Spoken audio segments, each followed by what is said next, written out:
When I first filmed Mr. Ta Fuyuan and his colleagues back in 1995, I had no idea this initiative could achieve such dramatic results.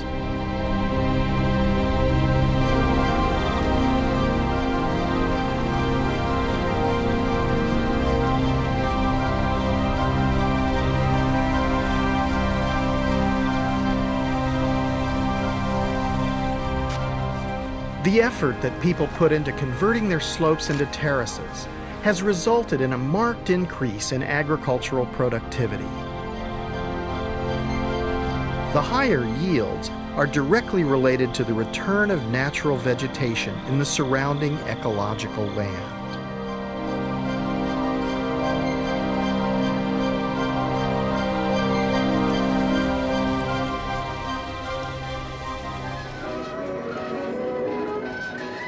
As a result of its success, the lessons learned from the Loess Plateau rehabilitation are now being applied all over China. But could such projects work elsewhere in less centrally controlled societies, with fewer resources and different soils?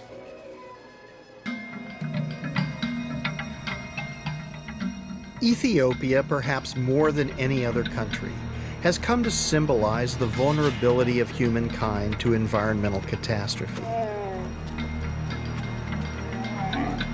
This is a country whose problems have been increased by war and civil conflict.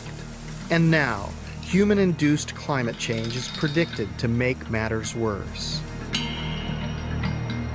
As on the Loess Plateau, centuries of subsistence farming practices have stripped the land of natural vegetation. The dry gullies bear the scars of flash floods. These gullies are evidence of the enormous power of runoff during the rainy season. Without vegetation cover on the hillsides, when the rains come, the water doesn't soak into the ground but flows away in a flood. Then it's not available for agriculture during the rest of the year.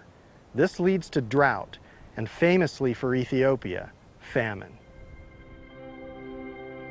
But just as I've witnessed in China, there is hope that the situation here can be reversed. Yeah, that root could survive? No.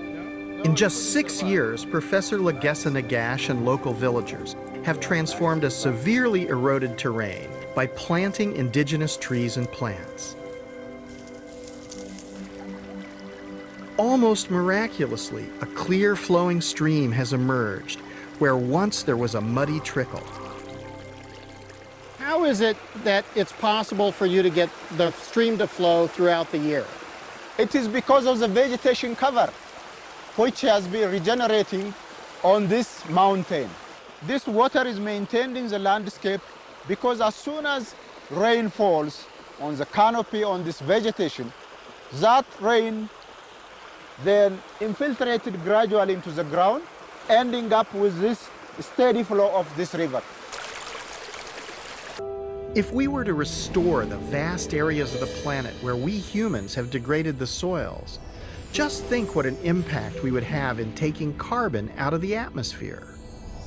As much as 1/4 of the world's land mass has been degraded, and much could be rehabilitated in the way we have seen on the Loess Plateau.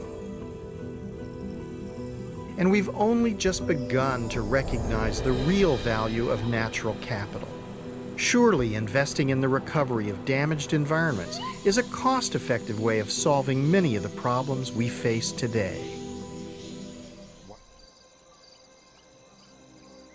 My hope is that the developed countries, those most responsible for climate change, will recognize the enormous potential of restoration.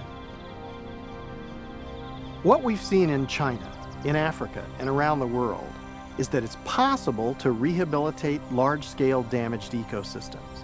If we can transfer the capital, the technology, and empower the local people to restore their own environment, it'll have enormous benefits. Restoration can sequester carbon, reduce biodiversity loss, mitigate against flooding, drought, and famine.